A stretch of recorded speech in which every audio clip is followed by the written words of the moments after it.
আমি কিন্তু আপনার সিনিয়র, আমার সকল কথা মেনে চলতে হবে। ঠিক আছে বেআইন, না মানে বউ।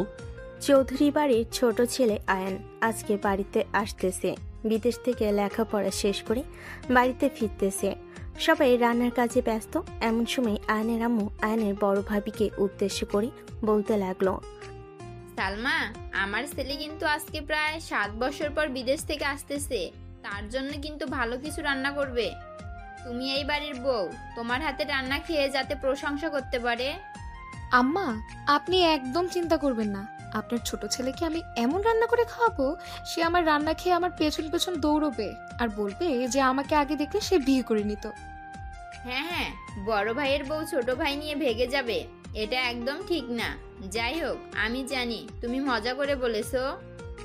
আম্মু, আজকে আমার ছোট বোন এই বাড়িতে আসবে। তার পরীক্ষা শেষ হয়েছে, তাই বলেছিলাম যে এই বাড়িতে আসার জন্য গতকালকে।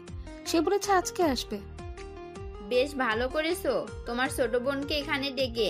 অনেকদিন হয়েছে তোমার ছোট বোন এই বাড়িতে আসে না। হ্যাঁ আম্মু, এটার জন্যই আমি তাকে এই বাড়িতে ডেকেছি। বলেছি যে আসার জন্য। সে হয়তো রওনা দিয়ে দিয়েছে, কিছুক্ষণের মধ্যেই চলে আসবে। কিন্তু আয়ন কখন আসবে আপনি জানেন নাকি? আয়ান তো আমাকে ফোন দিয়ে বলেছে যে দুপুর 2টার মধ্যে বাড়িতে থাকবে। এখন রাস্তাঘাটে যদি জ্যাম থাকে তাহলে তো আরো দেরি হবে। ও আচ্ছা, আমি তাহলে ততক্ষণে রান্নাটা শেষ করে ফেলি। আমার ছোট দেবর আসতে থাকুক। সালমান রান্না করতেছে। প্রায় 1 ঘন্টা পর বাড়ির কলিং বেল বেজে উঠল। আয়নের আম্মু গিয়ে দরজা খুলতেই দেখতে পেল সালমার ছোট বোন শ্রাবণী দাঁড়িয়ে আছে। শ্রাবণীকে দেখে আয়নের আম্মু বলতে লাগলো, আরে শ্রাবণী, কেমন আছো? অনেকদিন পর তুমি আমাদের বাড়িতে এসেছো, ভিতরে আসো। শ্রাবণী বাড়ির ভিতরে প্রবেশ করতে করতে আয়নের আম্মুকে উদ্দেশ্য করে বলতে লাগলো, আলহামদুলিল্লাহ ভালো আছি, আপনি কেমন আছেন? আমিও আলহামদুলিল্লাহ ভালো আছি। সালমা, দেখে যাও তোমার বোন এসেছে। আয়নের আম্মুর মুখে শ্রাবণীর কথা শুনে রান্নাঘর থেকে সালমা দৌড়ে এসে শ্রাবণীকে জড়িয়ে ধরল। 2-1 মিনিট কথা বলার পর সালমা বলতে লাগলো, শ্রাবণী, ওই যে ওই রুমের ভেতরে গিয়ে তুই ফ্রেশ হয়ে কিছুক্ষণ রেস্ট কর। অনেক দূর থেকে এসেছিস। ঠিক আছে আপু, যাইতেছি আমি। এই বলে শ্রাবণী চলে আসলো সেই রুমে। ভিতরে প্রবেশ করতে দেখতে পেল রুমটা পরিপাটি করে সুন্দরভাবে সাজানো। ফ্রেশ হয়ে বিছানায় শুয়ে পড়ল। কখন যে ঘুমিয়ে গেল খেয়াল নেই। অন্যদিকে আইন হযরত শাহজালাল আন্তর্জাতিক বিমানবন্দর থেকে একটা গাড়ি নিয়ে চলে আসলো বাসায়। কলিং বেল দিতেই সালমা এসে দরজা খুলে দিল। আয়নকে দেখে বলতে লাগলো, আরে আয়ান, কেমন আছো তুমি? আলহামদুলিল্লাহ ভালো আছি ভাবি, আপনি কেমন আছেন? অনেক দিন পর আপনার সাথে দেখা হয়েছে। আপনাদের বিয়ের পর তো সবসময় মোবাইলে আপনাদেরকে দেখেছি, কিন্তু সামনাসামনি কখনো দেখা হয় নাই। এই আজকে দেখতে পারলাম আপনাকে। সামনাসামনি দেখবে কি করে? 7 বছর আগে তো তুমি চলেই গেছো বিদেশ পড়ালেখা করার জন্য। তোমার ভাইয়া তো আমাকে বিয়ে করেছে 2 বছর হয়েছে। 2 বছর ধরে মাঝে মধ্যে তো তোমার সাথে ফোনে কথা হয়। এছাড়া তো আর অন্য কোনো উপায় নেই তুমি আমাকে দেখবে। ভেতরে আসো, সবাই তোমার জন্য অপেক্ষা করছে। আয়ন বাড়ির ভিতর প্রবেশ করলো। বাড়ির ভিতরে প্রবেশ করতেই দেখতে পেল তার আম্মু সোফায় বসে আছে। আয়নকে দেখে বলতে লাগলো, আয়ান বাবা, তুই কতদিন পর আমার কোলে ফিরে এসেছিস? ঠিক মতো খাওয়া দাওয়া করিস না নাকি? মুখ এরকম ভাবে শুকিয়ে গেছে কেন? আয়নের আম্মু আয়নকে জড়িয়ে ধরে কথাগুলো বলল। এইদিকে আয়ন তার আম্মুকে উদ্দেশ্য করে বলতে লাগলো, আম্মু, তুমি কি যে বলো না, প্রত্যেক দিন খাবারের সময় তো আমি তোমাকে ফোন দেই। আর তুমি তো জানোই পড়ালেখার চাপ বেশি ছিল, এটার জন্য তেমন বেশি খাবার খেতে পারি নাই। আর পেটে যতটুকু জায়গা রয়েছে ততটুকুই তো খাবার খাবো, এর বেশি তো আর খাবার খেতে পারবো না। হ্যাঁ, এখন তুই যা, গিয়ে ফ্রেশ হয়ে আয়। তোর ভাবি আজকে নিজের হাতে রান্না করেছে। তোর ভাবির নিজের হাতের রান্না খেয়ে দেখ কেমন। আয়ন চলে আসলো তার রুমে। ফ্রেশ হয়ে বিছানায় শুয়ে পড়তে হঠাৎ কারো চিৎকার শুনতে পেল। আর নিচে তাকাতে দেখতে পেল একটা মেয়ে শুয়ে আছে। শ্রাবণী আয়নকে দেখে বলতে লাগলো, এই ছেলে, আপনার কি কমন সেন্স বলতে কোনো কিছু নেই? আর আপনি কি চোখে কম দেখেন নাকি? একটা জলজ্যান্ত মেয়ে বিছানায় শুয়ে আছে আর আপনি দেখতে পান নাই? আই অ্যাম রিয়েলি সরি, আসলে আমি সত্যি আপনাকে দেখতে পাই নাই। দেখতে পাবেন কি করে? আপনি তো কানা, এটার জন্য আপনি দেখতে পান নাই। আর আপনি এই রুমে প্রবেশ করেছেন কেন? এটা আমার রুম, আমি প্রবেশ করব না তো কে প্রবেশ করবে শুনি?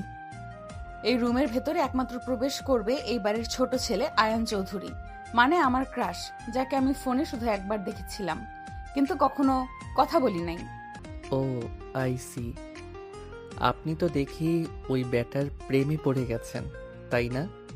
বিদেশ থেকে পড়ালেখা করে এসেছে, কত মেয়ের সাথে কত কিছু করেছে হয়তো। আমার বোন বলেছে যে আয়ান খুবই ভালো, কিন্তু আপনি কে? আপনাকে তো চিনলাম না। আর আপনি আমাকে এইসব কথা বলতেছেন কেন? আমি কে এটা আপনার না জানলেও চলবে। আপনি এখন আমার রুম থেকে বের হন, আর আশেপাশে একবার তাকিয়ে দেখেন কার ছবি দেয়ালে টাঙানো আছে। শ্রাবণী দেওয়ালের দিকে তাকাতেই দেখতে পেল আয়নের ছবি টাঙ্গানো আছে। এটা দেখে শ্রাবণী কিছুটা লজ্জা পেয়ে তাড়াতাড়ি করে বিছানা থেকে নেমে চলে আসলো নিচে। অন্যদিকে আয়ন মনে মনে বলতে লাগলো, এই মেয়েটা মনে হয় ভাবির ছোট বোন, কিন্তু দেখতে তো মনে হচ্ছে আমার চাইতে কয়েক বছরের সিনিয়র হবে। যাই হোক, এসব দেখে আমার লাভ নেই, আমি এখন ঘুমিয়ে নেই। অনেক বছর পর দেশের মাটিতে ফিরেছি, একটু না ঘুমালে শান্তি লাগবে না। আয়ন মনে মনে এসব কথাবার্তা বলতেছে। এসব কথাবার্তা বলতে বলতেই কখন যে আয়ন ঘুমিয়ে গেছে খেয়াল নেই। বিকাল 3টা। আয়নকে ডাকতে লাগলো তার আম্মু। আয়ান বাবা, এখন ঘুম থেকে ওঠ, 3টা বেজে গেছে। খাওয়া দাওয়া করে এরপরে না হয় আবার ঘুমাবি। হ্যাঁ আম্মু, তুমি যাও, আমি ফ্রেশ হয়ে আসতেছি। আর ভাবিকে বলো যে আমার জন্য স্পেশাল যে জিনিসগুলো রান্না করেছে ওই জিনিসগুলো রাখার জন্য। আমি আজকে সবগুলো একসাথে খাবো। আচ্ছা, তুই ফ্রেশ হয়ে আয়, এরপর না হয় খেতে পারবি।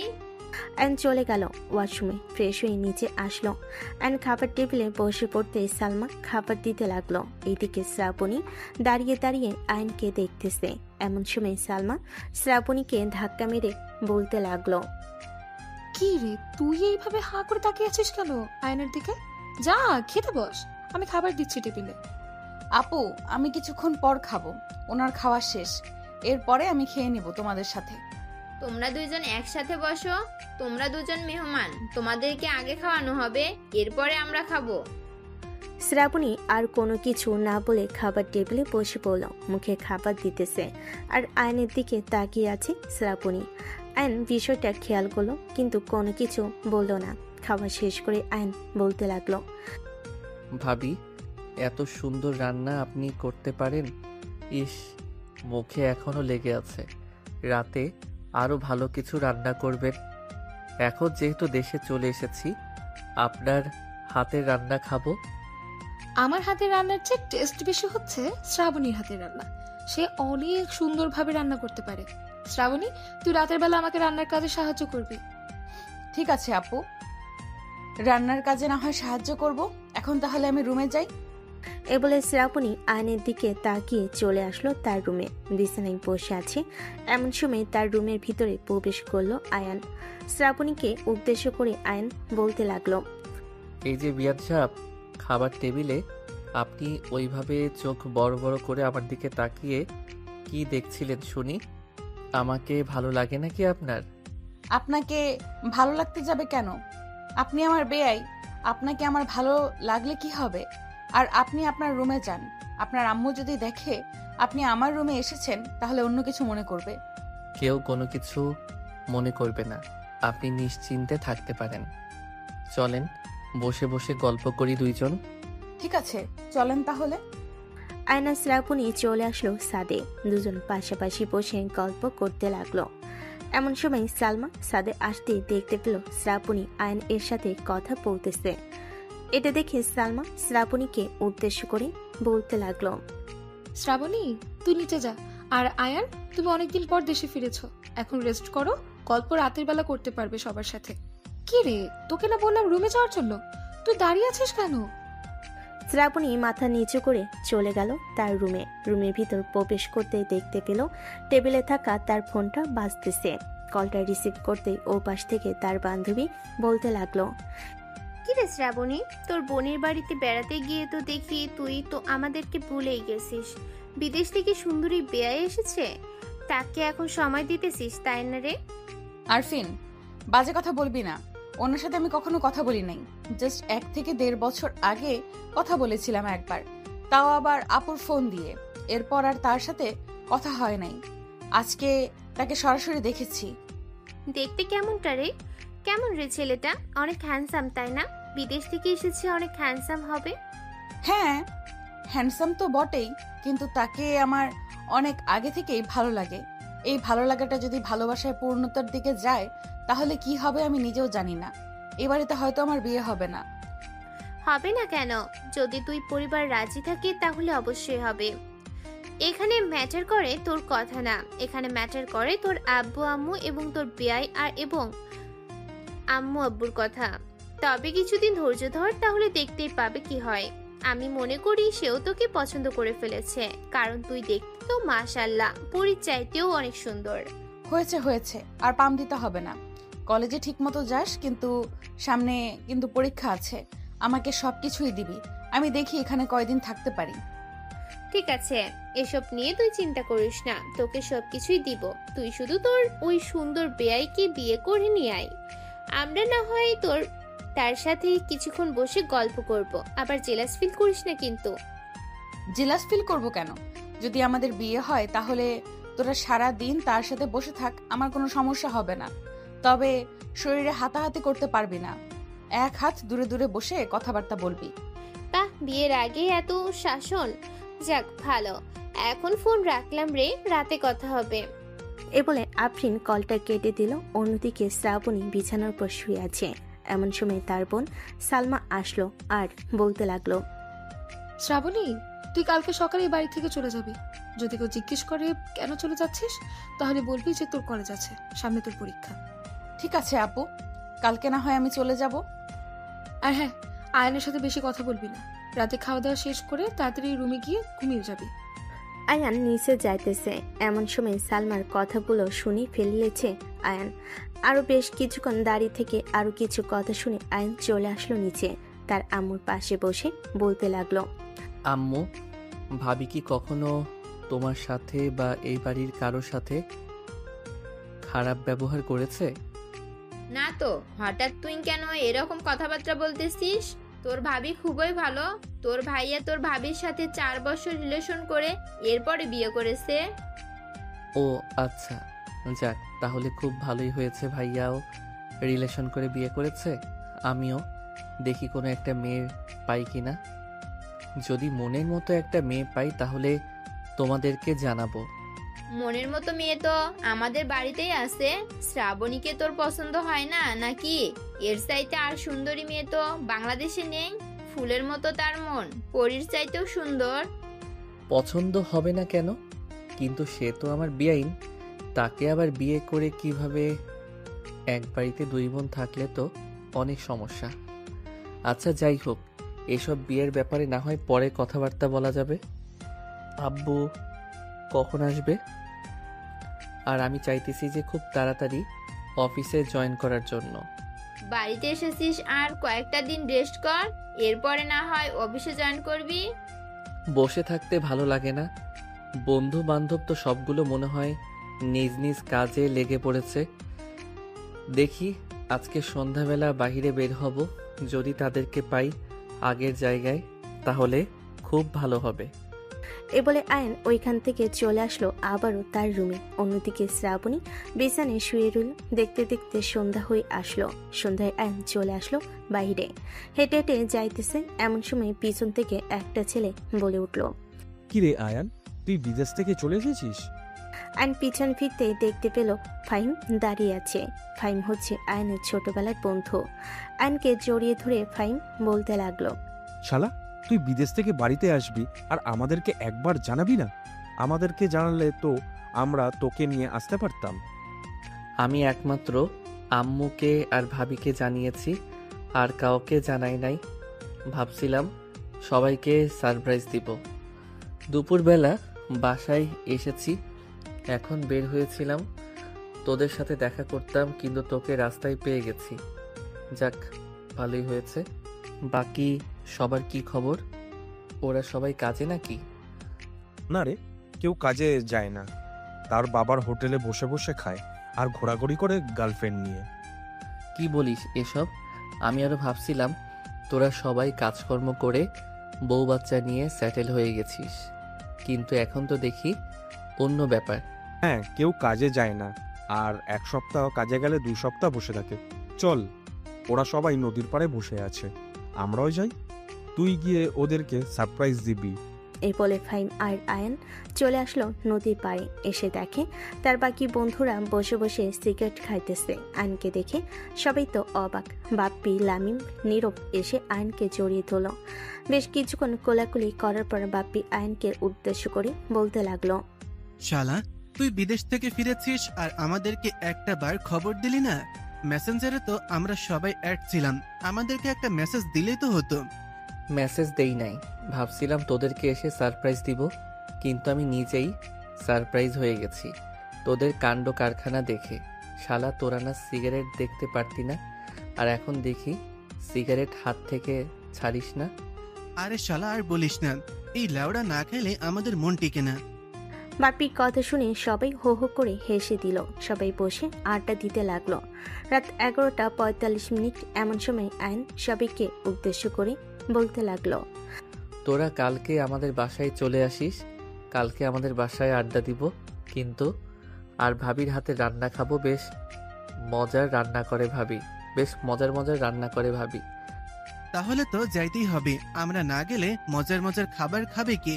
কালকে সকাল 10টায় আমরা সবাই চলে যাব, চিন্তা করিস না। বাপ্পি এসব কথাবার্তা বলতেছে আয়নকে। আয়ন তাদের কাছ থেকে বিদায় নিয়ে চলে আসলো বাসায়। কলিং বেল দিতেই আয়নের আম্মু এসে দরজা খুলে দিল। আয়নকে দেখে বলতে লাগলো, কি রে, তুই সেই সন্ধ্যাবেলা বের হয়ে এখন রাত 12টা বাজে, তোর ফেরার সময় হয়েছে? তুই দেশে এরকম করবি বলেই তোর আব্বু তোকে বিদেশে পাঠিয়ে দিয়েছিল পড়ালেখা করার জন্য। দেশে এসে আবারও তুই বন্ধুদের সাথে আড্ডায় মেতে উঠলি।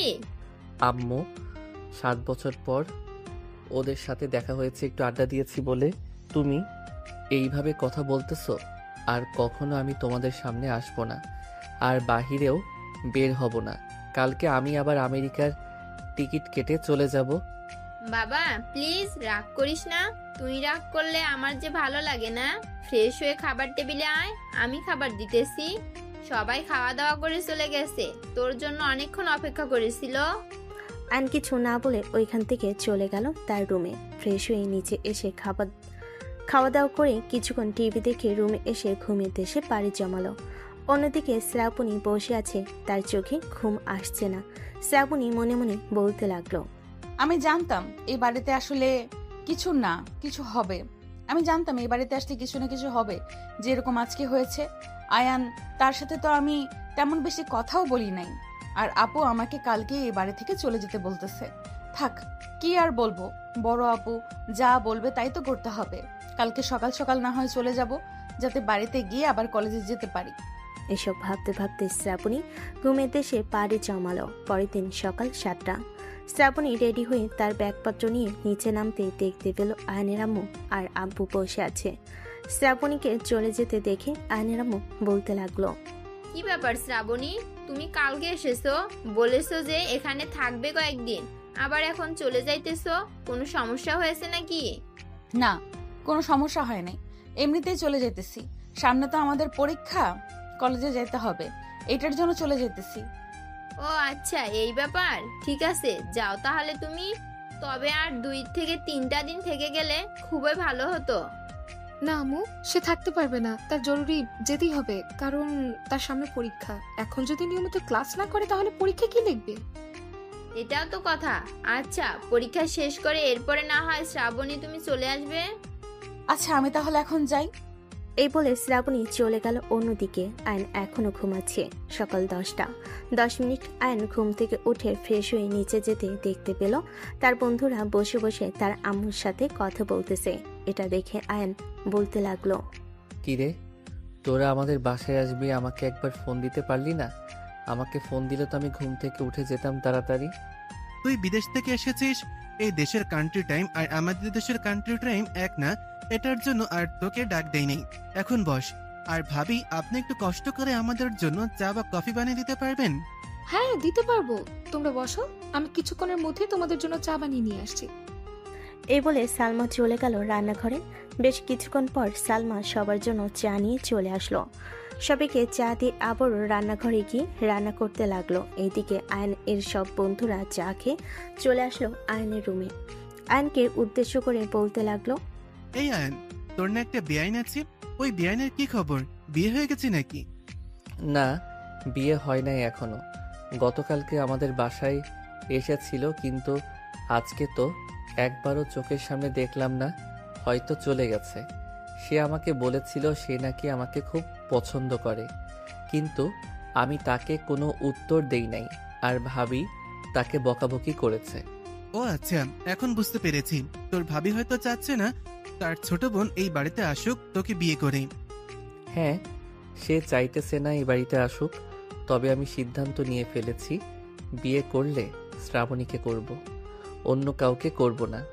আমিও দেখিয়ে দিব ভাবিকে যে আমি তার বোনকে বিয়ে করে এই বাড়িতে নিয়ে এসেছি। আয়ান এসব কথাবার্তা বলতেছে, অন্যদিকে আয়নের ভাবি দরজার বাহিরে থেকে সবকিছুই শুনে ফেলেছে। সবকিছু শোনার পর আয়নের ভাবি বলতে লাগলো, আয়ান, এই নাও, তোমাদের জন্য খাবার নিয়ে এসেছি। বসে বসে এগুলো খেতে থাকো। দুপুরে রান্না করব, খাওয়া দাওয়া করে এরপরে তোমরা সবাই বাড়িতে যাবে। এর আগে বাড়িতে যেতে পারবে না। ঠিক আছে ভাবি, আপনি যেহেতু নিজের হাতে রান্না করবেন, আপনার হাতের রান্না খেতে তো হবেই। আপনার হাতে রান্না না খেলে আমরা মনে করব না যে আপনি এই বাড়ির নতুন বউ। আমার বিয়ে হয়েছে এই বাড়িতে আজকে প্রায় 2 বছরের উপরে, আর তোমরা বলছো আমি এই বাড়ির নতুন বউ? এটা হয় না। এখন আয়ান বিয়ে করলে তোমরা বলতে পারবে নতুন বউয়ের হাতে রান্না খাবে, কিন্তু আমি তো পুরনো হয়ে গেছি। ভাবি, কি যে বলেন না আপনি! আপনি আবার পুরাতন হয়ে গেছেন। আপনার হাতের রান্না মাত্র একদিন হয়েছে খেয়েছি। এমন তো আর না যে 1 মাস হয়ে গেছে খাবার খাইছি। আপনার হাতের রান্না তাহলে বলতে পারতাম আপনি পুরনো হয়ে গেছেন, কিন্তু আপনার হাতের রান্না মাত্র একদিন খাইছি, আপনি এখনো নতুন আছেন। আচ্ছা, যাই হোক, এখন তাহলে আমি যাই, গিয়ে তোমাদের জন্য রান্না করি। তোমরা বসে বসে আড্ডা দাও। আয়ন বসে বসে আড্ডা দিতে লাগলো তার বন্ধুদের সাথে। বেশ কিছুক্ষণ আড্ডা দেওয়ার পর আয়ন তার বন্ধুদের সাথে চলে আসলো নিচে। অন্যদিকে শ্রাবণী তার বাড়ি থেকে ফ্রেশ হয়ে হালকা পাতলা খাওয়া দাওয়া করে চলে আসলো কলেজে। বেশ কিছুক্ষণ বসে আছে, এমন সময় আফরিন এবং তার আরো 2জন বান্ধবী আসলো। আফরিনকে উদ্দেশ্য করে বলতে লাগলো, কিরে, তুই এখানে কি করিস? তুই না তোর আপুর বাড়িতে গিয়েছিলি, হঠাৎ চলে আসলি কেন? এমনিতেই চলে এসেছি, আপু বলেছে যে চলে আসার জন্য, তাই চলে এসেছি। তোর আপু বললে তো তুই আসার কথা না। নিশ্চয়ই কোনো কিছু করেছিস। ওইখানে সত্যি করে বল তো, কি করেছিস তুই? আমি সত্যি কথা বলতেছি, আমি কোনো কিছু করি নাই। আয়ান আমার সাথে একটু কথা বলেছে দেখে এটার জন্য আপু রেগে গেছে, তাই আমাকে পাঠিয়ে দিয়েছে। আর আপু হয়তো চায় না আমি ওই বাড়িতে থাকি বা ওই বাড়ির বউ হয়ে যাই। তোর আপু না চাইলে কি হবে? যদি তোর বেয়াই চাই তাহলে তো তোকে বিয়ে করতেই হবে। তোর আব্বু আম্মু যদি রাজি থাকে তাহলে কি তুই না করতে পারবি? ওরা যদি রাজি থাকে তাহলে আমি না করে কি করব? ওনার মতো একজন হ্যান্ডসাম এবং কেয়ারিং হাজবেন্ড পাইলে তো আর কোনো কিছুই লাগে না। আচ্ছা, সে তোকে কবে কেয়ার করেছে আমাকে একটু বলবি? সে হয়তো হ্যান্ডসাম, কিন্তু তোকে আবার কবে কেয়ার করলো এটা একটু বলতো। করেছে, একটা না একটা সময় করেছে। এটার জন্যই তো বললাম, কেয়ারিং হাজবেন্ড যদি ওনার মতো হয় তো তাহলে আর কি লাগে। হ্যাঁ, এটা একদম ঠিক বলেছিস। আচ্ছা, যাই হোক, চল এখন ক্লাসরুমে যাই, পরেরটা পরে দেখা যাবে। শ্রাবণী এইসব নানান বিষয়ে কথাবার্তা বলতেছে আর ক্লাসরুমের দিকে এগিয়ে যাইতেছে। এমন সময় তার ফোনটা বেজে উঠল। তাকিয়ে দেখে মেসেঞ্জারে আয়ন কল দিয়েছে। কলটা রিসিভ করবে নাকি করবে না এসব চিন্তা ভাবনা করতেছে। এমন সময় আফরিন শ্রাবণীকে ধাক্কা মেরে বলতে লাগলো, কিরে, চুপচাপ দাঁড়িয়ে আছিস কেন? তোর কেয়ারিং হ্যান্ডসাম বয় ফোন দিয়েছে, রিসিভ কর। রিসিভ করে জিজ্ঞাসা কর কেন ফোন দিয়েছে।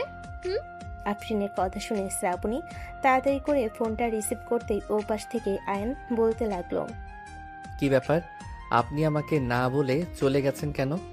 আপনাকে কেউ বলেছে নাকি এই বাড়ি থেকে চলে যাওয়ার জন্য? না, কেউ আমাকে বলে নাই। আমি এমনিতেই চলে এসেছি, কারণ সামনে আমার পরীক্ষা, এইটার জন্য চলে এসেছি। আর আপনি ঘুমিয়েছিলেন তাই আর আপনাকে ডাক দেই নাই।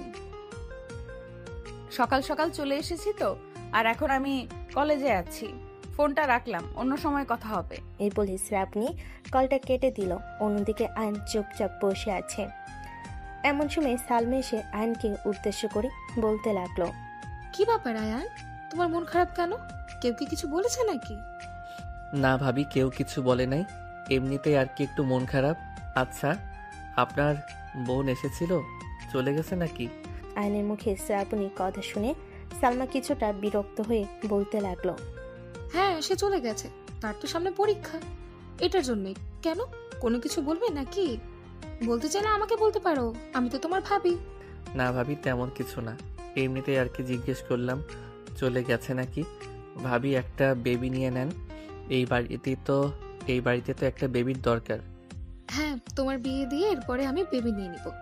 আমার বেবির 2 বছর হলে তখন না হয় তোমরা বেবি নিবে। ঠিক আছে, এটা পরিস্থিতি বোঝা যাবে কখন নেওয়া যায় আর কখন না নেওয়া যায়। তবে আমি একটা মেয়েকে পছন্দ করি, আশা করতেছি যদি তার পরিবার রাজি হয় তাহলে খুব শীঘ্রই বিয়ে করে ফেলবো। সালমা কিছুটা চমকে উঠল আর বলতে লাগলো, কি বলছো এসব? তোমার জন্য তো আমরা একটা মেয়ে ঠিক করে রেখেছি। মেয়েটা মাদ্রাসায় পড়ালেখা করে, খুবই ভালো, তোমার সাথে মানাবে। ভাবি, আমি যাকে পছন্দ করি তাকেই আমি বিয়ে করব। আপনাদের কথাই তো আর আমার চলবে না। তার পরিবার রাজি হলে বিয়ে হবে, আর রাজি না হলে তো বিয়ে হবে না। হ্যাঁ, এটা ঠিক বলেছো। তোমার পছন্দ মানে তোমার পছন্দ আমাদের তো আর পছন্দ হবে না। আমরা তো আর কেউ সংসার করব না, তোমার সংসার করবে তোমরা দুইজনে। আচ্ছা, মেয়েটার নাম কি একটু বলবে? এটা সিক্রেট, এটা বলা যাবে না। যদি এটা বলতে পারতাম তাহলে আমি আপনাকে আরো অনেক আগেই বলে দিতাম যে এরকম মেয়েকে পছন্দ করি। আমি তো তোমার ভাবি, আমাকে বলো, কোনো সমস্যা হবে না। না ভাবি, একবার যেহেতু বলেছি এটা সিক্রেট, তার মানে এটা সিক্রেট। এখন আর কোনো কিছু বলা যাবে না। কাল থেকে অফিসে জয়েন করব। হ্যাঁ, তুমি তো নিচে গিয়ে বলেছো, আমিও শুনেছি। যাক, দোয়া করি তুমি খুব ভালোভাবে তোমার কাজটা যাতে করতে পারো। আর যেই মেয়েকে পছন্দ করবে আমাকে বলবে আগে, এরপরে যা করেন আমিই করব। আমি আপনার বোনকে পছন্দ করি, সে আমার সিনিয়র। তবে যাই হোক, পছন্দ করি তো বিয়ে করে নিলেই পরে সিনিয়র জুনিয়র এসব আর বলতে পারবে না কেউ। সালমা এসব কথাবার্তা বলতেছে। বেশ কিছুক্ষণ এইসব কথাবার্তা বলার পর সাইমা চলে গেল তার রুমে। অন্যদিকে আয়ান তার আমেরিকান বন্ধুর সাথে ভিডিও কলে কথা বলতে লাগলো। বেশ কিছুক্ষণ কথাবার্তা বলার পর কলটা কেটে দিয়ে বাইরে চলে আসলো। তাদের গাড়িটা নিয়ে তাদের অফিসের দিকে যেতে লাগলো আয়ান। বেশ কিছুক্ষণের মধ্যেই চলে আসলো তাদের অফিসে। আয়ান গাড়িটা পার্কিং করে উপরে যেতে লাগলো। 5 তলায় উঠে সোজা তার আব্বুর কেবিনে চলে আসলো। আয়নকে দেখে তার আব্বু বলতে লাগলো, কি রে, তুই অফিসে আসবি, আমাকে একবার বলবি না? আমাকে একবার বললে তো আমার সকল বিজনেস পার্টনারদের সাথে তোর পরিচয় করিয়ে দিতে পারতাম। তারা কিছুক্ষণ আগে বের হয়ে গেছে মিটিং শেষ করে। তুই কিছুক্ষণ অপেক্ষা কর, আমি তাদেরকে ফোন দিয়ে বলতেছি আসার জন্য। বলার দরকার নেই, কাল থেকে তো আমি অফিসে জয়েন করব। তখন তাদের সাথে তো দেখা হবেই। তাদের সাথে দেখা হলে তখন পরিচয় হয়ে নিব। ঠিক আছে, চল তাহলে। এখন তোকে পুরো অফিস ঘুরে ঘুরে দেখাই কোথায় কি আছে। কাল থেকে তো তুই জয়েন করবি, তখন তো তুই আর বুঝবি না কোথায় কি আছে। আজকে যেহেতু চলে এসেছিস, তোকে বুঝিয়ে দিই। আয়নের আব্বু আয়নকে পুরো অফিস ঘুরিয়ে দেখাতে লাগলো। দীর্ঘ 2 ঘন্টা ঘোরাঘুরি করে পুরো অফিস ঘুরে দেখে ফেলল। আয়ন এবং তার আব্বু বসে আছে কেবিনে। এমন সময় আয়নের আব্বু আয়নকে উদ্দেশ্য করে বলতে লাগলো, কিরে, তোর সমস্যা কি? তুই মন খারাপ করে আছিস নাকি? অফিসে আসলে সবকিছু ঘুরিয়ে দেখলাম, তোকে দেখে মনে হচ্ছে তোর মন খারাপ। না আব্বু, আমার মন খারাপ না, এমনিতেই ভালো লাগে না, তাই আর কি মন খারাপ একটু। সত্যি করে বলতো, কি হয়েছে? কেউ কি কিছু বলেছে নাকি তোকে? না আব্বু, কেউ কিছু বলে নাই। বললে তো আমি তোমাকে বলতাম। আমি একটা মেয়েকে পছন্দ করি, জানি না তার আব্বু আম্মু এবং বড় বোন দিবে কিনা আমার হাতে তাকে। দিবে না কেন? আমাদের কি কোনো দিক দিয়ে কমতি আছে নাকি যে দিবে না? 100 বার দিতে হবে তাদেরকে। কোন মেয়েটাকে পছন্দ করিস আমাকে বল, আমি তার আব্বু আম্মু এবং বড় বোনের সাথে কথা বলে দেখি তারা কি বলে। এখন কিছু বলার দরকার নেই, সামনে তার পরীক্ষা, আর আমিও অফিসের কাজ ঠিকমতো ধরে নেই। এরপর না হয় তাদের বাড়িতে যাওয়া যাবে। ঠিক আছে, এখন কি তুই বাড়িতে চলে যাবি নাকি ঘোরাঘুরি করবি? এখন বাড়িতে চলে যাব, তবে রাস্তায় যদি বন্ধু বান্ধবদের সাথে দেখা হয় তাহলে বাড়িতে যাব না। ও আচ্ছা, ঠিক আছে, যা তাহলে। আর এক কাজ কর, কাছেই একটা সুন্দর জায়গা আছে, তোর বন্ধুদেরকে বললে নিয়ে যাবে। ঠিক আছে আব্বু, এখন তাহলে আমি যাই। এই বলে আয়ন চলে গেল বাসায়। গাড়িটা রেখে তার বন্ধুদেরকে ফোন দিয়ে নিয়ে চলে গেল পার্কে। বেশ কিছুক্ষণ ঘোরাঘুরি করে সন্ধ্যায় চলে আসলো বাসায়। কলিং বেল দিতেই তার ভাবি এসে দরজা খুলে দিল। আয়ন কোনো কিছু না বলে সোজা চলে গেল তার রুমে। বেশ কিছুক্ষণ বসে থাকার পর আয়ন তার ফোনটা হাতে নিয়ে মেসেজ দিল শ্রাবণীকে। এমন সময় শ্রাবণী এর রিপ্লাই দিল। কি হয়েছে? মেসেজ দিয়েছেন কেন? আপনি আমাকে মেসেজ দিয়েন না। আপনি আমাকে মেসেজ দিলে আপু যদি জানতে পারে তাহলে আমাকে বকাবকি করবে। আপনার আপু আপনাকে বকাবকি করবে কেন? আচ্ছা, একটা সত্যি কথা বলবেন, আপনি কি আমাকে পছন্দ করেন বা ভালোবাসেন? হ্যাঁ, আমি আপনাকে পছন্দ করি আর ভালোবাসি। আপনি প্লিজ আমাকে এইসব বিষয়ে আর কোনো কথা জিজ্ঞাসা করবেন না বা আমার সাথে যোগাযোগ করবেন না। ঠিক আছে, আপনার সাথে আর যোগাযোগ করব না। ফোন রাখলাম তাহলে এখন। আর হ্যাঁ, 6 থেকে 7 মাস ওয়েট করেন, এরপরে দেখতে পারবেন আমি কি করি। এই বলে আয়ন কলটা কেটে দিল। এইদিকে শ্রাবণী মনে মনে বলতে লাগলো, কি ব্যাপার? এই ছেলেটা আমাকে 6 থেকে 7 মাস ওয়েট করতে বলেছে কেন? আর 6 থেকে 7 মাস পর সে কি করবে কিছুই তো বুঝলাম না। আচ্ছা, 6 থেকে 7 মাস ওয়েট করে দেখি কি হয়। শ্রাবণী মনে মনে এসব কথা বলতেছে।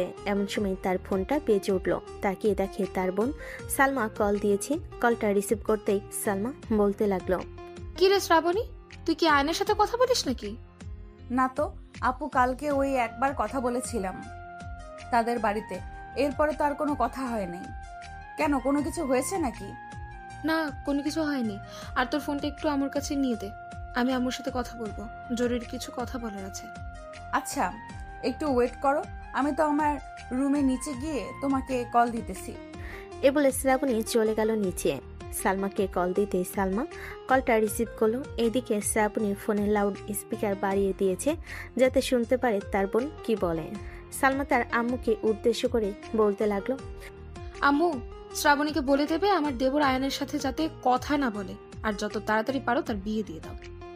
কেন, কি হয়েছে? আর তারা তো বেআইন, তারা কথা বলতেই পারে, তাতে তোর সমস্যা কি?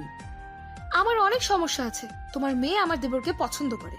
আমার শ্বশুর বাড়িতে আসতে না আসতেই সে আমার দেবরকে নিয়ে ছাদে চলে গেছে। পরে দুইজন কথা বলেছে, আমি তাকে বারণ করার পরে সে চলে গিয়েছে।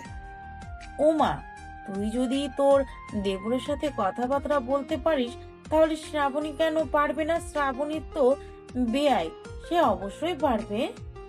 আম্মু, আমি চাই না আমাদের দুই বোনের এক বাড়িতে বিয়ে হোক। এটার জন্য আমি তোমাকে বলেছি শ্রাবণীকে একটু সাবধান করে দেবে, বলবে যে কথা না বলার জন্য, আর যত দ্রুত পারো তার বিয়ে দিয়ে দাও।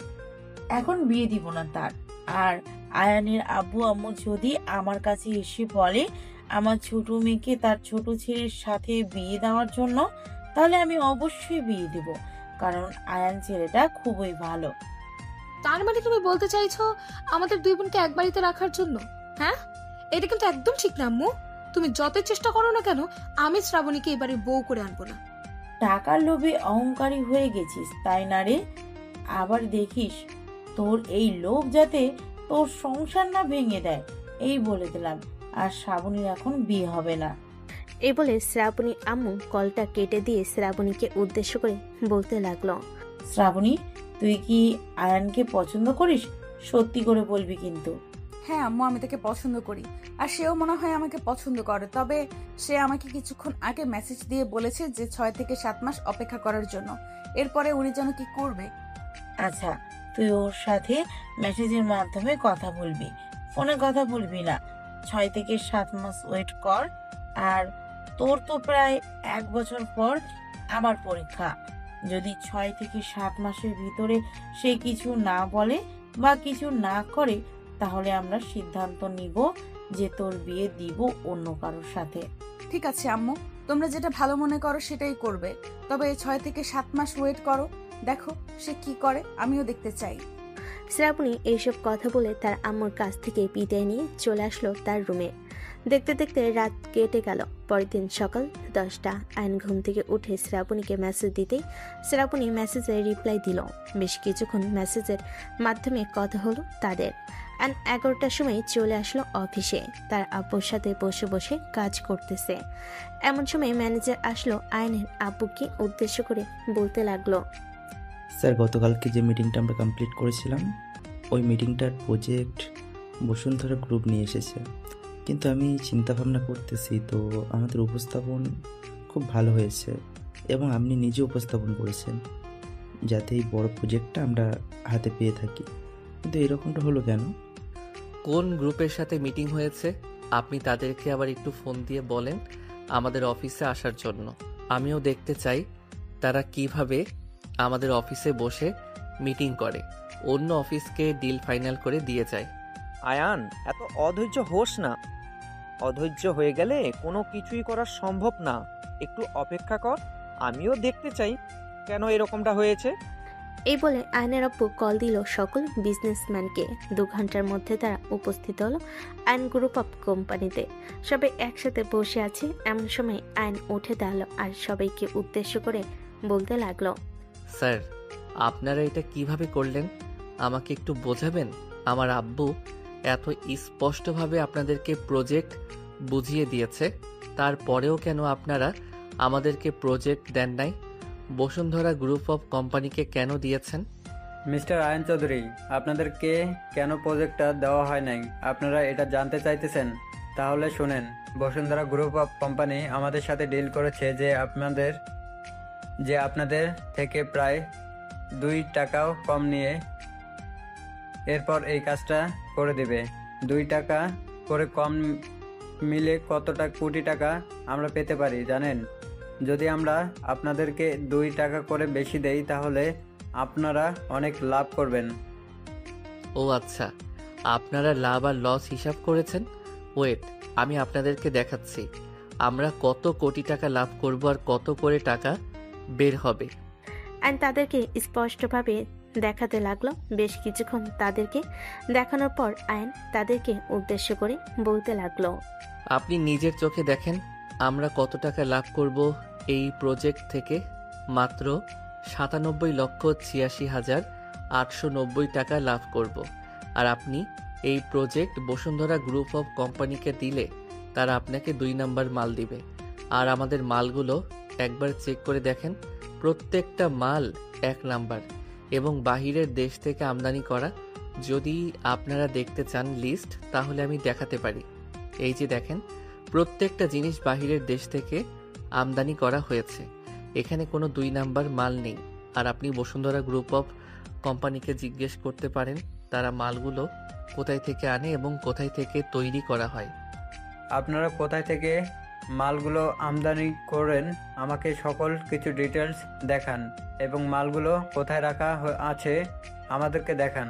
আপনারা যদি সব কিছু দেখাতে পারেন তাহলে আমি সিদ্ধান্ত নেব কার কাছে এই প্রজেক্টটা দেওয়া হবে। আমি আপনাদেরকে জোর করে বলতেছিলাম প্রজেক্টর আমাকে দেন, আমি শুধু আপনাদেরকে দেখাচ্ছি মালগুলো আমরা কোথায় থেকে আমদানি করি এবং কিভাবে ব্যবহার করি। অর্থাৎ বসুন্ধরা গ্রুপ অফ কোম্পানি কোথায় থেকে আমদানি করে আর তাদের কত টাকা আয় হয় এবং ব্যয় হয়। স্যার, আমরা আমাদের রাইজিং মিল থেকে এইসব কিছু তৈরি করে থাকি। এটার জন্য আমি আপনার কাছ থেকে কম টাকা মূল্য চেয়েছি, কারণ মালগুলো বাংলাদেশি। তাহলে আপনি গতকালকে আমাকে মিথ্যা কথা বলছেন কেন যে এই মালগুলো আপনি চায়না থেকে কিনে নিয়ে আসেন? আপনাকে যা অর্থ এবং কাজ দিয়েছিলাম সবগুলো এখন আয়ন গ্রুপ অফ কোম্পানি পাবে। স্যার প্লিজ, আপনি এত বড় সর্বনাশ করবেন না আমার। আপনি প্লিজ আমাকে অর্ধেকটা কাজ দেন। আপনি যদি আমাদেরকে কাজ না দেন তাহলে আমরা কিভাবে নিজেদের জীবন চালাবো এবং কর্মীদের জীবন চালাবো?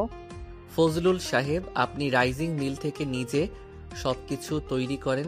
সত্যি কথা বলতেন যে আমরা আমাদের বাংলাদেশ থেকে সবকিছু তৈরি করি, তাহলে উনি বিবেচনা করে দেখতো আপনাকে দিবে নাকি আমাদেরকে দিবে। আপনি এখানে মিথ্যা কথা বলেছেন।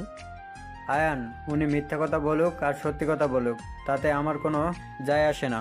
ওনাকে আর কোনো প্রজেক্ট এর কাজ দেওয়া হবে না। আর তোমাকে ধন্যবাদ, অফিসে নতুন জয়েন্ট করে আমার চোখ খুলে দিয়েছো। এই নাও প্রজেক্টের ডিল, এর পুরো টাকা আমি দিয়ে রাখছি। ধন্যবাদ আপনাকে। আর ফজলুল সাহেব, আগে আপনি আপনার সব কিছু ঠিকঠাক করে এরপরে বাকি প্রজেক্টের সাথে যুক্ত হবেন। আমাদের কোম্পানির সাথে যতগুলো ডিল আছে সবগুলো ডিল আমরা ক্যান্সেল করে দিয়েছি। প্লিজ আয়ান, এমন করবেন না। আপনারা সবাই যদি এইভাবে সব প্রজেক্ট নিয়ে নেন তাহলে আমার যে কোম্পানি একেবারে বন্ধ হয়ে যাবে। আপনারা প্লিজ আমাকে কয়েকটা দিন সময় দেন। আমি কয়েকদিনের ভিতরে চায়না থেকে মাল নিয়ে আসব। চায়না থেকে মাল নিয়ে আসতে আপনি জানেন কতদিন সময় লাগে? সর্বোচ্চ 41 থেকে 51 দিন সময় লাগে। এই 51 দিন কি আমরা বসে থাকব? আমার কোম্পানিতে যথেষ্ট পরিমাণ মাল আছে। আমি এই মালগুলো দিয়ে আশা করি আগামী 1 থেকে 2 মাস চলতে পারবো। আর আমার মাল আসতেছে। তাই বলে স্যার আপনারা এইভাবে আমাকে ধ্বংস করে দিবেন? প্লিজ আপনারা আমাকে একটা সুযোগ দেন। আমাকে একটা সুযোগ না দিলে আমি শোধরাবই বা কী করে? আপনি আগে মাল নিয়ে আসেন, এরপরে আমাদের সাথে দেখা করবেন। আপনি এখন চলে যান। আপনাকে সম্মানের সহিত বলতেছি, আপনি এখান থেকে চলে যান। ফজলুল সাহেব ওইখান থেকে চলে গেলেন। এদিকে বাকি কোম্পানির মালিকগুলো আয়নের সাথে কথা বলে চলে গেল। দেখতে দেখতে দুপুর হয়ে আসলো। দুপুরে আয়ন এবং তার আব্বু খাবার খাইতেছে। এমন সময় কেবিনের ভিতর প্রবেশ করলো ম্যানেজার আর বলতে লাগলো, স্যার, বসুন্ধরা গ্রুপ অফ কোম্পানির সকল কর্মচারী আমাদের অফিসের সামনে এসে ভিড় জমিয়েছে। ওরা আমাদের কোম্পানিতে চাকরি চাইতেছে। ওদের কোম্পানি নাকি বন্ধ হয়ে গেছে। আপনি নিচে গিয়ে বলেন আমি কিছুক্ষণ পর আসতেছি, ওদের সাথে কথা বলবো। আর বসুন্ধরা গ্রুপ অফ কোম্পানি বন্ধ হবে না তো কি হবে? ওরা বাংলাদেশি এক্সপোর্ট মাল নিয়ে সবকিছু করে আর নাম দেয় চায়না। আর আজকে সবকিছু ধরা পড়ে গেছে। এটার জন্য তাদের কোম্পানির যতগুলো মাল ছিল সবগুলো মাল রেখে কোম্পানিটা বন্ধ করে দেওয়া হয়েছে। ম্যানেজার আয়নের কথা বুঝতে পেরে ওইখান থেকে চলে গেল নিচে।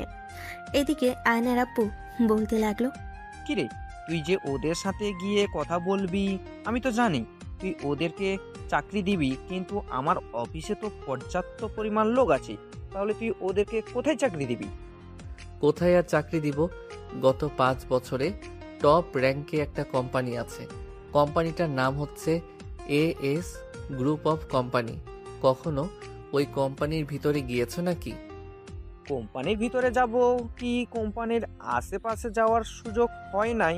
ওই কোম্পানির সাথে কাজ করার অনেক দিনের ইচ্ছা ছিল, কিন্তু ওই কোম্পানির এমডির সাথে কখনো যোগাযোগ করতে পারতেছি না, আর আশা করি পারবো না।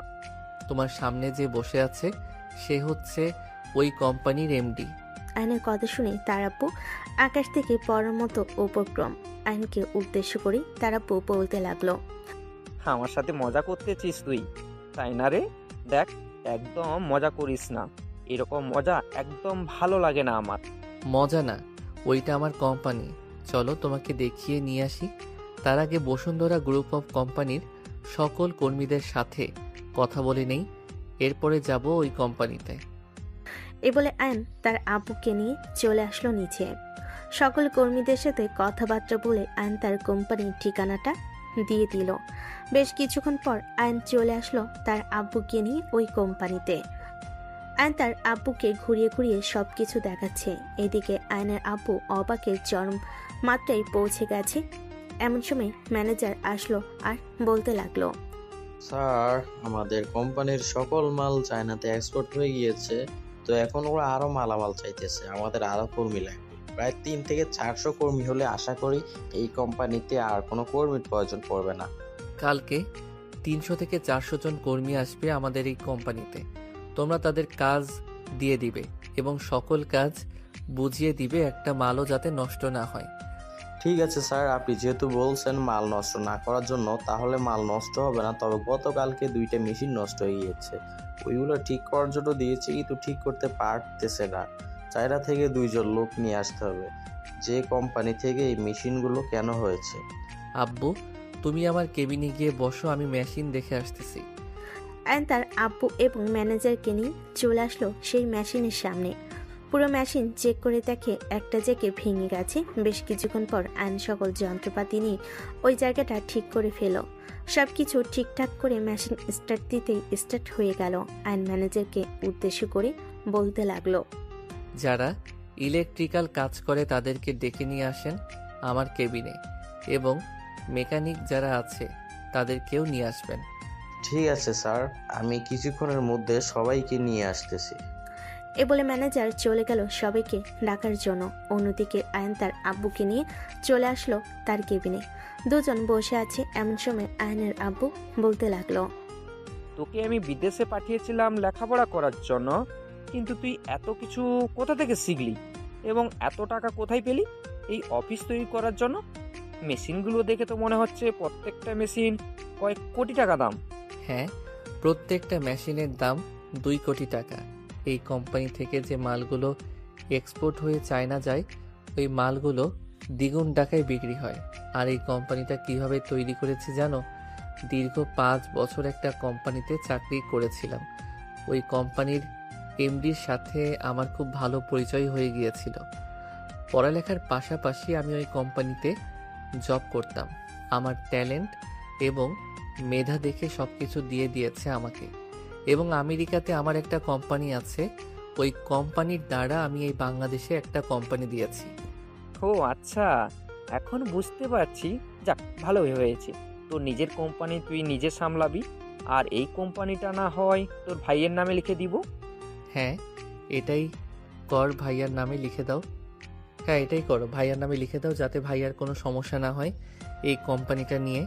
ভাইয়া যাতে বলতে না পারে তাকে কোনো কিছু দাও নাই। তার আব্বুর সাথে বসে এসব কথাবার্তা বলতেছে। এমন সময় কেবিনের ভেতর প্রবেশ করলো ম্যানেজার। তার সাথে আছে ইলেকট্রিকের লোক এবং মেকানিক। তাদের দেখে আয়ন বলতে লাগলো, আপনারা এই কোম্পানিতে চাকরি করেন গত 2 বছর ধরে। গত 2 বছর ধরে আপনারা বসেছিলেন নাকি একটা মেশিন নষ্ট হয় নাই গত 2 বছরে? হ্যাঁ স্যার, নষ্ট হয়েছে, কিন্তু ওই রকমভাবে নষ্ট হয় নাই। ওই মেশিনগুলো আমরা ঠিক করতে পারছি, কিন্তু এই 2টা মেশিন আমরা ঠিক করতে পারি নাই। অনেক জায়গায় সমস্যাটা দেখলাম, কিন্তু কোথাও পেলাম না। আপনারা পান নাই তো কি হয়েছে? আমি কিভাবে পেয়েছি? আমি কি চাঁদের দেশ থেকে জেনে এসেছি যে এরকম এবং ওইখানে সমস্যা হয়েছে? আপনাদেরকে প্রত্যেক মাসে আমি টাকা দেই আমার অফিসে ভালোভাবে চাকরি করবেন। আপনারা ইলেকট্রিক এবং মেকানিকের কাজ করেন, প্রত্যেকটা কর্মীর চাইতে আপনারা দ্বিগুণ টাকা পেয়ে থাকেন। আপনাদের যদি এখানে ভালো না লাগে তাহলে আপনারা চলে যেতে পারেন। আমার এই কোম্পানিতে চাকরি করার জন্য লাখো মানুষ অপেক্ষা করতেছে। সরি স্যার, আর কখনো এরকম ভুল হবে না। আমরা খুব ভালোভাবে এবং মনোযোগ দিয়ে কাজ করব। এবারের মতো মাফ করে দেন আমাদেরকে। আরো কিছুক্ষণ তাদের সাথে কথা বলে তার আব্বুকে নিয়ে চলে আসলো বাসায়। ফ্রেশ হয়ে নিচে এসে বসে আছে। এমন সময় সালমা আয়নকে উদ্দেশ্য করে বলতে লাগলো, আয়ান, তুমি কি বিকেলবেলা ফ্রি আছো? যদি ফ্রি থাকো তাহলে আমাকে নিয়ে একটু ঘুরতে যেতে পারবে? তোমার ভাইয়া তো সবসময় বিজি থাকে। তাকে কতবার বলেছে আমাকে নিয়ে ঘুরতে যাওয়ার জন্য, কিন্তু সে যেতেই চাচ্ছে না। ভাবি, আপনাকে নিয়ে আমি যদি এখন ঘুরতে যাই তাহলে তো আশেপাশের লোকেরা বলবে আমি বিয়ে করে ফেলেছি আপনাকে। কিন্তু আমরা তো জানি আপনি আমার ভাইয়ার বউ। ওরা তো আর জানে না যে আপনি কার বউ। আমি আপনাকে নিয়ে যেতে পারবো না। আর ভাইয়ার তো এখন অফিসে কোনো কাজ নেই, আমরা তো কাজ শেষ করে এসেছি। আমি তো তোমার ভাইয়াকে কল দিয়েছিলাম কিছুক্ষণ আগে। তোমার ভাইয়া বলছে যে অফিসে নাকি একটা জরুরি মিটিং আছে, এটার জন্য সে আসতে পারবে না। আব্বু, ভাইয়া এসব কি বলতেছে? তুমি কি আমার অবর্তমানে আমাকে না বলে কারোর সাথে জরুরি মিটিং ডেকেছো নাকি? না তো, কারোর সাথে মিটিং নেই। আর মিটিং তো 2 দিন আগে শেষ করে ফেলেছিলাম, এবং আজকে তুই শেষ করলি মিটিং। এর মধ্যে তো আর কোনো মিটিং নেই। আর সাহেব বের হয়েছে সেই 11টার দিকে। তার কি যেন একটা জরুরি কাজ আছে, কিন্তু মিটিং থাকলে তো ম্যানেজার আমাকে কল দিত। আব্বু, তুমি একটু ম্যানেজারকে কল দিয়ে জিজ্ঞেস করো তো আজকে কোনো মিটিং আছে কিনা, এবং ভাইয়া ওই মিটিংটা সামলাচ্ছে নাকি। আজকে কোনো মিটিং নেই। হ্যাঁ, করতেছি। বৌমা, তুমি আমাদের দুজনের জন্য চা বানিয়ে নিয়ে আসো। সালমা চলে গেল রান্নাঘরে। এইদিকে আয়নের আব্বু বলতে লাগলো, ম্যানেজার, আজকে কি আমাদের কোম্পানিতে জরুরি কোনো মিটিং আছে যে মিটিংটা শায়দ ডিল করার কথা? না স্যার, আমাদের কোম্পানিতে আজকে কোনো মিটিং নেই। সাহেদ স্যার তো আমাদের একজন স্টাফকে নিয়ে সেই সকাল 11টার দিকে বাইরে বের হয়েছে, এখন অফিসে আসে নাই। মানে কি বলতেছো এসব তুমি? আমাকে আগে বলো নাই কেন? স্যার আমি তো এই প্রথম দেখছি স্যার এই মেয়েটাকে নিয়ে বাইরে বের হতে, এর আগে তো কখনো দেখিনি। স্যার মনে হয় নিশ্চয়ই কোনো কাজ করতেছে। আচ্ছা, ফোনটা রাখো এখন। এই বলে আয়নের আব্বু কলটা কেটে দিল। এইদিকে আয়ন চুপচাপ বসে আছে। এমন সময় তার আম্মু নিচে নামলো। দুজনকে বসে থাকতে দেখে বলতে লাগলো, কি ব্যাপার, তোমরা দুজন অফিস থেকে চলে এসেছো, কিন্তু শাহেদ কোথায়? তাকে তো দেখতেছি না। বৌমা কতদিন ধরে শাহেদকে বলতেছে, কিন্তু শাহেদ তো তাকে একবারেও নিয়ে যাইতেছে না। সে কোথায় থাকে এবং কি করে? রাতের বেলাও অনেক দেরি করে বাসায় ফিরে। অফিসে প্রচুর চাপ নাকি? হ্যাঁ আম্মু, অফিসে প্রচুর চাপ, এটার জন্য ভাইয়া আসে নাই। আর আমরা এসে পড়েছি কারণ আমাদের কাজ শেষ। ভাইয়ার যেই কাজটা রয়েছে ওইটা ভাইয়া করতেছে। ও আচ্ছা, তাহলে তুই এক কাজ কর, বৌমাকে নিয়ে একটু পার্কে থেকে ঘুরে আয়। আমি যেতে পারবো না, আমার একটা জরুরি কাজ আছে। আব্বু, আমি এখন বাহিরে বের হলাম, যদি কোনো কাজ থাকে তাহলে আমাকে ফোন দিবে। আমি আমার কাজ শেষ করে আসতেছি। এই বলে আয়ন সোফা থেকে উঠে চলে আসলো বাইরে। তার বাইক নিয়ে চলে আসলো তার ভাইয়ের কাছে। আয়ন জানে তার ভাইয়া কখন কোথায় থাকে। কিভাবে জানি এটা না হয় আপনাদেরকে কিছুক্ষণ পরে বলতেছি। আয়ন সেইখানে এসে দেখে তার ভাইয়া চুপচাপ বসে আছে, সাথে একটা মেয়ে। আয়ন তার ভাইয়ের সামনে যেতেই মেয়েটা মাথা নিচু করে ফেলো। আয়ন মেয়েটাকে দেখে বলতে লাগলো, আপনি তো আমাদের কোম্পানিতে চাকরি করেন, তাহলে এখানে ভাইয়ার সাথে কি করেন? আসলে স্যার, উনি আমাকে নিয়ে এসেছে, ওনার নাকি মন খারাপ। আমি অনেকবার জিজ্ঞেস করেছি, উনি আমাকে বলে নাই। আচ্ছা, আপনি বাসায় চলে যান, আজকে আর কাজ করতে হবে না, আমি ভাইয়ার ব্যাপারটা দেখতেছি। মেয়েটা আর কিছু না বলে চলে গেল বাসার দিকে। এইদিকে আয়ন তার ভাইয়ের সামনে বসে পড়লো আর বলতে লাগলো, কি ব্যাপার ভাইয়া, তোমার কি হয়েছে? সত্যি করে বলো তো, ভাবির সাথে কি তোমার ঝগড়া হয়েছে? তুমি তো কখনো এরকম কাজ করো নাই। আগে কখনো করি নাই, এখন থেকে করব। আর তোর ভাবিকে আমার সহ্য হয় না, উঠতে বসতে বলে আলাদা হয়ে যাওয়ার জন্য। আমি তাকে অনেক বোঝানোর চেষ্টা করেছি, কিন্তু সে বোঝার চেষ্টাই করে না। সে শুধু টাকা চায় এবং আলাদা হতে চায়। ও আচ্ছা, এখন তাহলে বুঝতে পারছি কেন তোমার মন খারাপ। তুমি জানো ভাইয়া, ভাবির ছোট বোন মানে আমার বেআইন আমাদের বাড়িতে এসেছিল। প্রথম দিন আমি যেদিন এসেছিলাম ওই দিন ভাবি তার বোনকে অনেক কথা বলেছে আর বলে দিয়েছে যে এই বাড়িতে না আসার জন্য। ভাবি জানে আমি তার বোনকে পছন্দ করি, কিন্তু উনি চাইতেছে না ওর ছোট বোন এই বাড়িতে বউ হয়ে আসুক। শ্রাবণী, এই বাড়িতে বউ হয়ে আসলে তো আরো বেশি ভালো হবে। দুই বোন একসাথে থাকতে পারবে, কিন্তু সে এরকম করলো কেন বুঝতে পারলাম না। তোমার বোঝার দরকার নেই, আমি যতটুকু বুঝে গেছি ততটুকুতেই চলবে। আর ভাবি যেহেতু বলতেছে আলাদা হয়ে যাওয়ার জন্য, তাহলে আলাদা হয়ে যাও। আম্মু এখন হাঁটাচলা করতে পারে, রান্নাবান্না করতে পারে, সমস্যা হবে না। আর কয়েকদিন পর আমি তোমার শালিকে বিয়ে করে নিয়ে আসতেছি। তোমার শালিকে যখন খুব ভালোভাবে আদর যত্ন করে সবাই রাখবে, তখন দেখবে আবার এক হয়ে যাবে। ভাই, তার কোনো দরকার নেই। দরকার পড়লে আমি তাকে তালাক দিয়ে দিব, তারপরেও আমি আলাদা হব না। তুই যদি আমাকে 1000 বার বলিস, তারপরও আমি আলাদা হব না। আচ্ছা, এখন বাসায় চলো, ভাবিকে নিয়ে ঘুরতে যাবে, সাথে আমিও যাব। যে কোনো একটা পার্কে বা রেস্টুরেন্টে বা কফি শপে বসে এরপর ভাবিকে জিজ্ঞেস করব ভাবি কেন এরকম করতেছে তোমার সাথে। আচ্ছা চল তাহলে, এখন বাসায় যাই। এই বলে আয়ন তার ভাইয়াকে নিয়ে চলে আসলো বাসায়। কলিং বেল দিতেই তারা আম্মু এসে দরজা খুলে দিল। আয়ন শাহেদকে যা বলে নিয়ে এসেছে, শাহেদ তার কথা মতো চলে গেল তার রুমে। আয়ন তার নিচে বসে না থেকে তার রুমে এসে ফ্রেশ হয়ে তার ভাইয়া এবং ভাবিকে নিয়ে চলে আসলো একটা পার্কে। তিনজন একসাথে বসে আছে। এমন সময় আয়ন বলতে লাগলো, ভাবি একটা সত্যি কথা বলবেন? হ্যাঁ আয়ান, বলো, কি বলবে তুমি আমাকে? আপনি আমাদের থেকে আলাদা হয়ে যেতে চান কেন? ভাইয়া এমন কি করেছে যে আপনি আলাদা হয়ে যেতে চাইতেছেন? আপনার তো ভালোবাসার কমতি রাখে না আব্বু আম্মু আর ভাইয়া। আয়ান, আমি তোমাকে এসব প্রশ্নের উত্তর দিতে চাই না। আমি তোমার ভাইয়াকে বলেছি আলাদা হয়ে যাওয়ার জন্য। আলাদা হয়ে যাব, আমাদেরও সংসার আছে, আমাদের দিকও বিবেচনা করতে হবে। হ্যাঁ আমি জানি আপনাদের দিকে বিবেচনা করতে হবে, তবে আপনি জানেন কি এই সকল সম্পত্তির মালিক কে? এই সকল সম্পত্তির মালিক তোমরা দুই ভাই, আর কে হবে? এই সকল সম্পত্তি এবং অফিস যা আছে সবকিছুর মালিক আমি আপনি। যদি বিশ্বাস না করেন তাহলে ভাইয়াকে বলতে পারেন, আমার নামে সবকিছু রেজিস্ট্রেশন করা আছে। শাহিদ এসব কি বলছে? আয়ান, এসব কথা সত্যি নাকি মিথ্যে? আয়ান যা বলছে তার প্রত্যেকটা কথা সত্যি। এখন যদি আলাদা হয়ে যেতে চাও তাহলে আমি আলাদা হয়ে যাব, তবে আলাদা হয়ে যাওয়ার পর আমি প্রত্যেক মাসে আমাদের অফিস থেকে যেই টাকা বেতন পাই সেই বেতন পাবো না।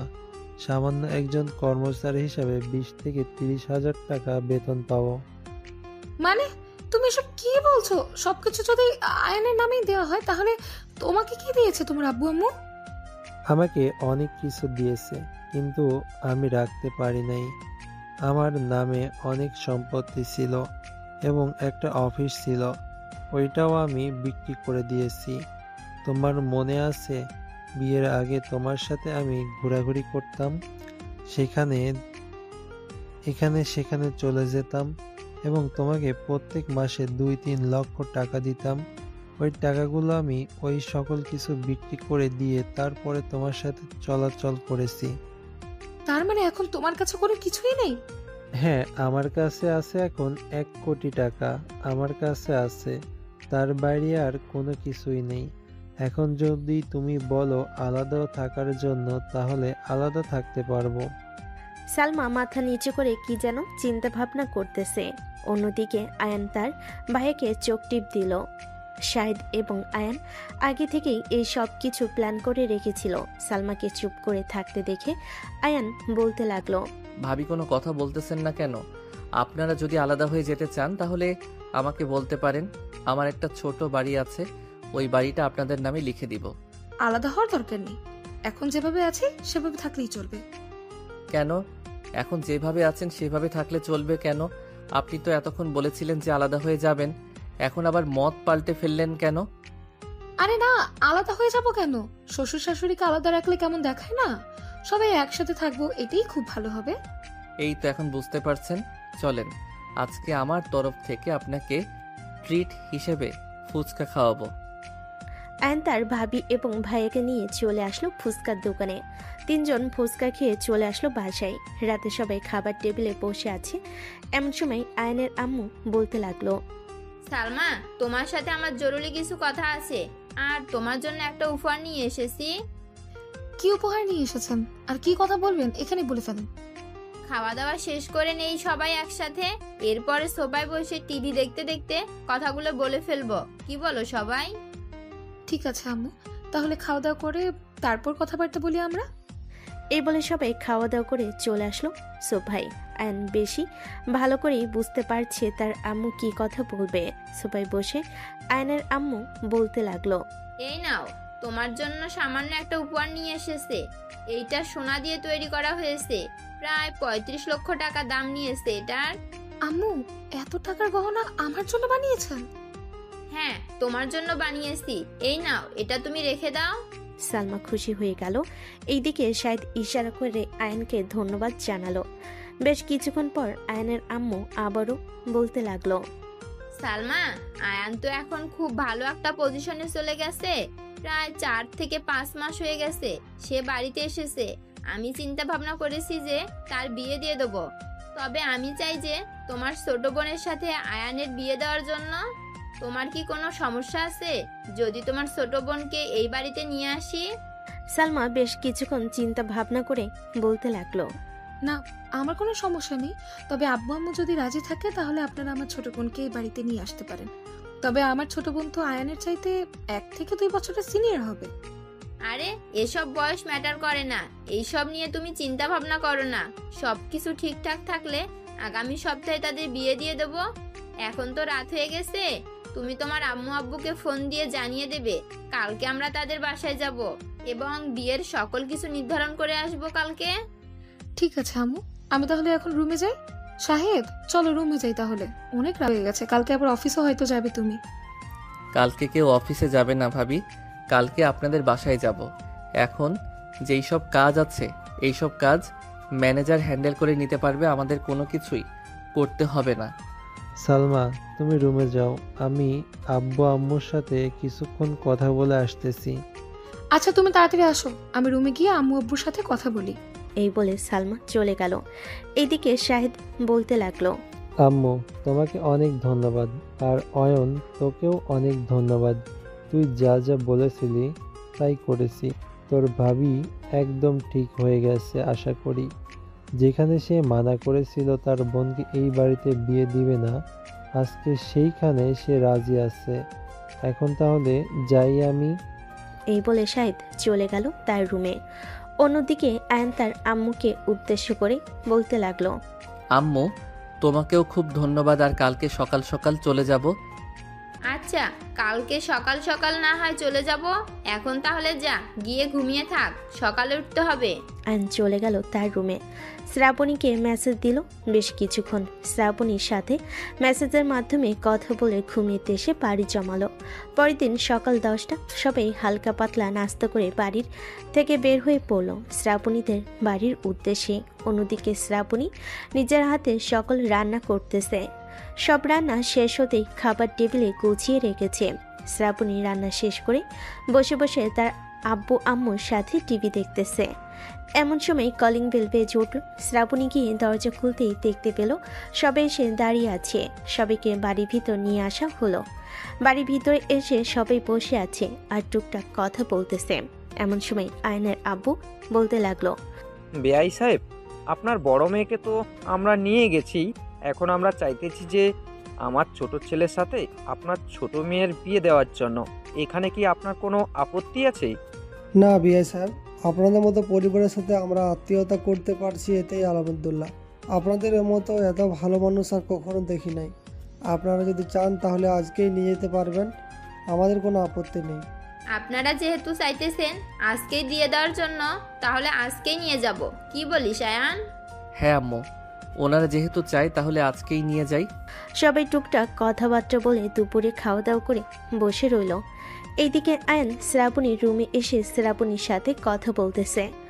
এমন সময় শ্রাবণী আয়নকে উদ্দেশ্য করে বলতে লাগলো, আমি কিন্তু আপনার সিনিয়র, আমার সকল কথা মেনে চলতে হবে। ঠিক আছে বেআইন, না মানে বউ। আমি কিন্তু আপনার সিনিয়র, আমার সকল কথা মেনে চলতে হবে। ঠিক আছে বেআইন, না মানে বউ। দুজন হাসাহাসি করতে লাগলো। দেখতে দেখতে সন্ধ্যা হয়ে এসেছে। কাজে এসে আয়নার শ্রাবণী বিয়েটা পরিয়ে দিয়ে চলে গেল। রাতের খাওয়া দাওয়া শ্রাবণীদের বাড়ি থেকে শেষ করে সবাই বিদায় নিয়ে চলে আসলো আয়নদের বাড়িতে। রাত 11টা। আয়নার শ্রাবণী বসে আছে বিছানায়। এমন সময় আয়ন বলতে লাগলো, মিস শ্রাবণী, না মানে বেআইন সাহেব, আপনাকে কি আমি আদর করার অনুমতি পেতে পারি? ওই কুত্তা, আগে তোর বেআইন ছিলাম, এখন তোর বউ হয়ে গেছি। এখন তুই বেআইন বলে ডাকতেছিস কেন? বউ বলে ডাকবি। আর একবার যদি ভুল করেছিস তাহলে তোকে আমি খুন করে ফেলবো। ঠিক আছে বউ, আর ডাকবো না বেআইন বলে। এখন আমাকে অনুমতি দেন আপনাকে আদর করার। আমার যে আর তর সইতেছে না আপনাকে আদর করতে। ঠিক আছে, আপনাকে আদর করার অনুমতি দিয়ে দিলাম। তবে হ্যাঁ, বেশি কষ্ট দেবেন না আমাকে। বেশি কষ্ট দিলে কিন্তু আপনার খবর আছে। ঠিক আছে, আপনাকে বেশি কষ্ট দিব না। এখন তাহলে আদর করা শুরু করি। এই বলে আয়ন শ্রাবণীর ঠোঁট জোড়া কামড়ে ধরল। বেশ কিছুক্ষণ এইভাবে যাওয়ার পর আয়ন শ্রাবণীকে উদ্দেশ্য করে বলতে লাগলো, জানে মান, এখন একটু ব্যথা পাবে, কান্না করো না, হ্যাঁ? এই বলে আয়ন শ্রাবণীকে শেষ বিদায়ের আদর দিল। শেষ বিদায়ের আদর মানে তো বুঝতেই পারছেন, বাসরাতের শেষ বিদায়ের আদর দিয়ে আয়ন শ্রাবণী বুকে মাথা রেখে ঘুমেতে এসে বাড়ি জমালো। তার দুজন ঘুমাতে থাকুক, আমরাও তাহলে এখন বিদায় নিই। সবাই ভালো থাকবেন, সুস্থ থাকবেন। ধন্যবাদ।